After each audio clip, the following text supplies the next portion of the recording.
Angel, Angel, you need to go to theology class. The novice order is not a Roman rite. That's what he said. So we're gonna listen.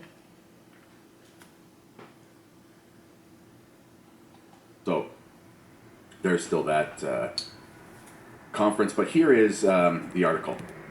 And I call it the worst abuse in the Novus Ordo.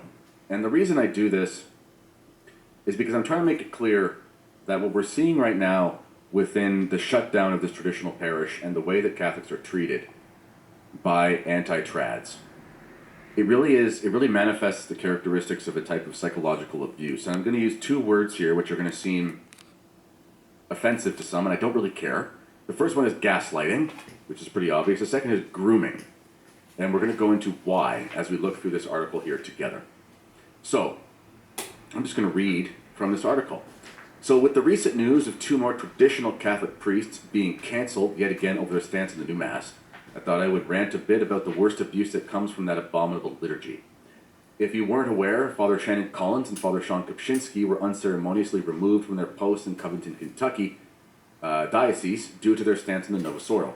The letter from the bishop states that both removed from their posts due to their stance on the new Mass, which the bishop held as unacceptable. You can read that letter if you'd like. The meat and potatoes of it, essentially, as you can see around there, if you can see my cursor there, Father Collins had talked about the old Mass, or the new Mass, being irrelevant and preserving nothing of the old, and the reform of the liturgy was motivated by hatred towards traditional Catholics and the ancient liturgies of Rome. Father Collins is exactly correct. Exactly correct. Now, I don't know if this sermon is the exact sermon that got him canceled, but I did find one that you can find in the article. I'm not sure. I kind of looked it up in the deep dive on the internet.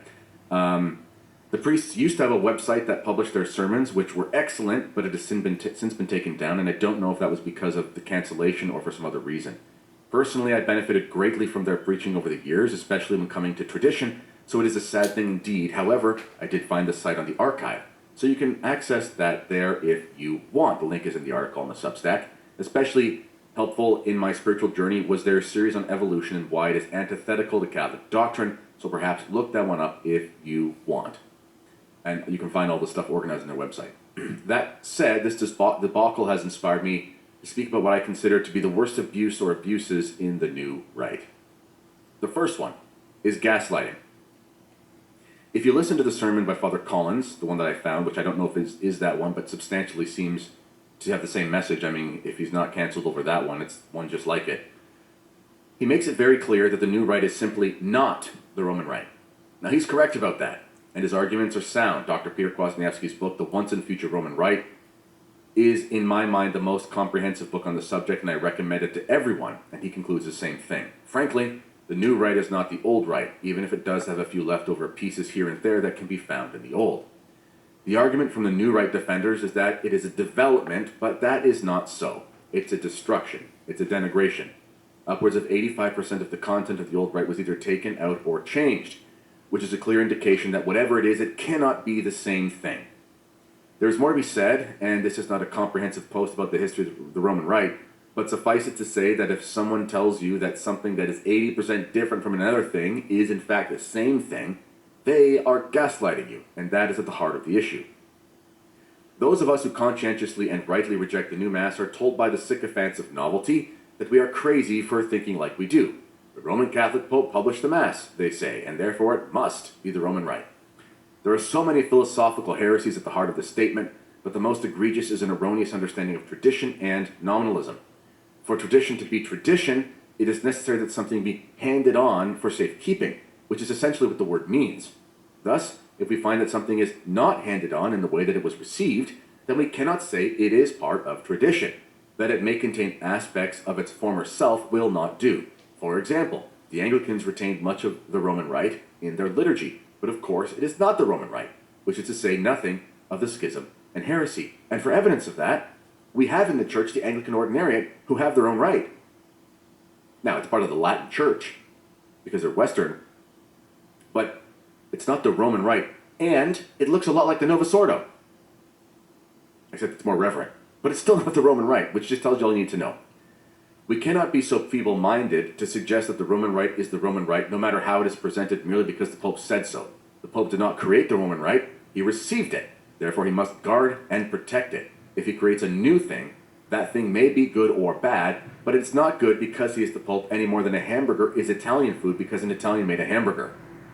Those who tell you that the new rite is the old rite in any substantial way are gaslighting you and should be avoided as they are intellectually bankrupt. Grooming. The term grooming is used to describe a process wherein an abuser wears you down over time to the point where you will do something you are uncomfortable with, something that is immoral. In the most egregious sense, this takes place in sexual settings, but the psychological approach can manifest in other settings. In essence, over time you are gaslighted and verbally abused to the point where you simply give in and do whatever you're told, believing that if you don't, you will be a bad person, even though you think you are a bad person for doing the thing you don't want to do. It is the same way that cult leaders prepare their followers and is pretty much the way that governments got everyone to take a jab they didn't want. When someone is broken down by grooming, they will either get out, which is unlikely, or become a groomer or an accomplice to grooming themselves. How many people did you see flip-flop on the jab after they initially took it, even though they didn't want to?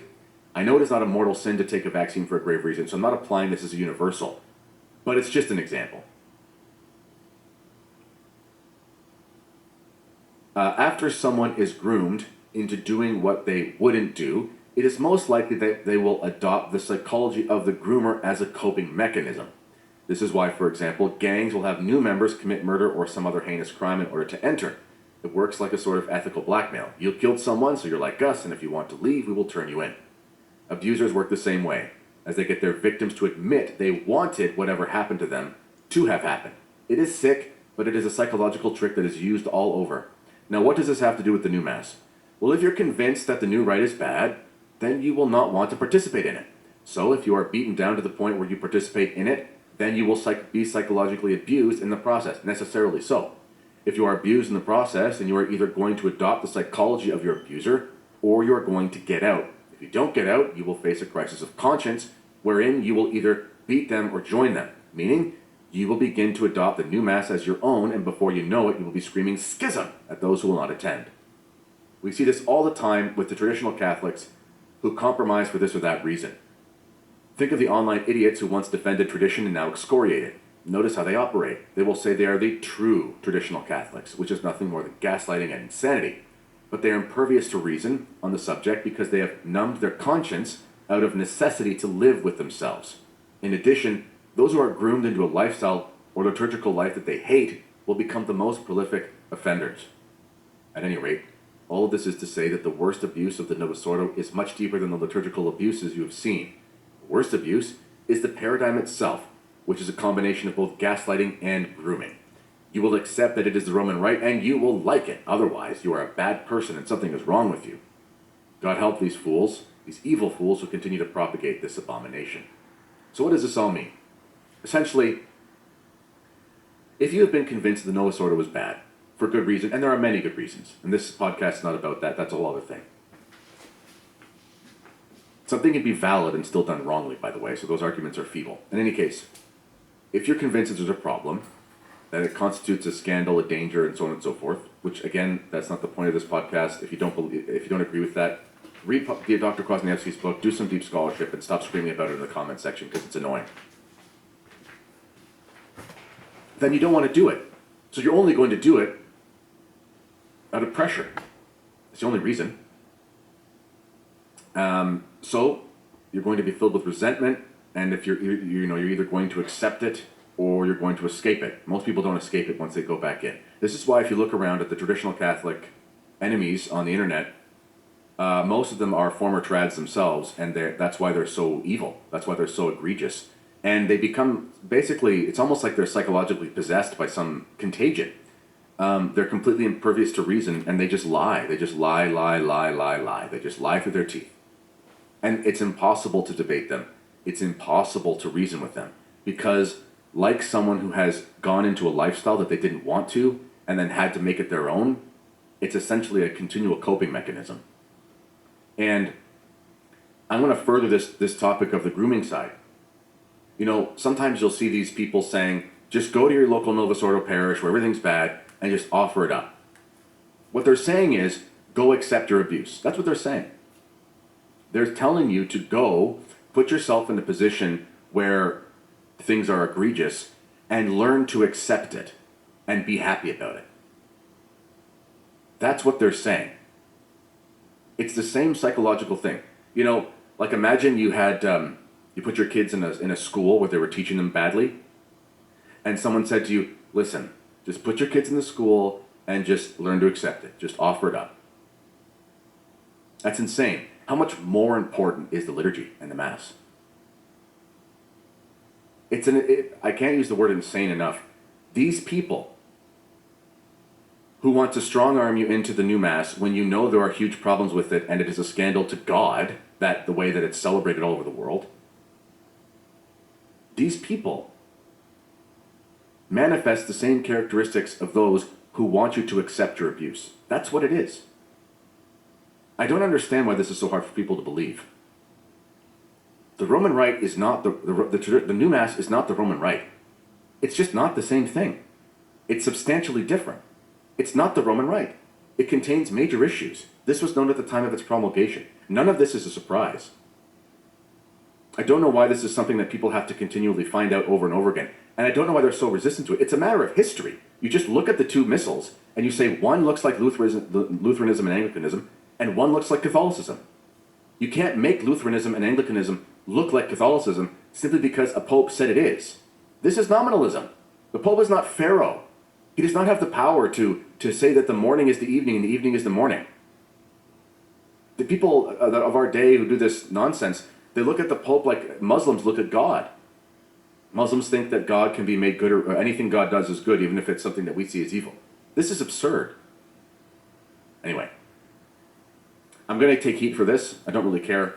For those of you who make YouTube videos about it, please use a good picture in your thumbnail and stop being such an uncharitable fool. And as always, ladies and gentlemen, let me know what you think in the comments. This has been the Kennedy Report. Until next time, God bless.